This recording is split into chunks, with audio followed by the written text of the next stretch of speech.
હા, એટલે વાલીને કઈ રીતે ખબર પડી જાય પ્રાઇમરી લેવલ પર લક્ષણો કે આપના સુધી બાળકને લાવવું પડશે? બાળક ક્યારેક એવું કે મને દાંતમાં દુખે છે.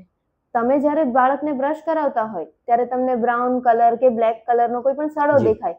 તમે જુઓ કે મોઢામાંથી બાળકને વાસ આવે છે અથવા તો લોહી નીકળે છે અથવા તો બાળક એક બાજુ ચાવવાનું ચાલુ કરે બીજી બાજુ ના ચાવતું હોય. હમ. બાળકને કોઈ પણ વાર એવું લાગે કે ગાલમાં કે પેઢામાં મોટો સોજો આવી ગયો છે, તાવ આવી ગયો છે.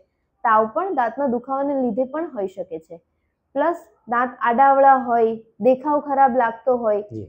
કોઈ પણ દાંત એના ચોક્કસ સમયે પડે છે, એ ચોક્કસ સમયે નથી પડતો અથવા તો પડ્યા પછી બહુ લાંબા સમય સુધી પરમેનન્ટ ટૂથ નથી આવતો, આ બધા માટે પણ દાંતના ડોક્ટરને મળવું જરૂરી હોય છે. એનાથી વાલીને ખબર પડે કે દાંતમાં કોઈ તકલીફ લાગે છે.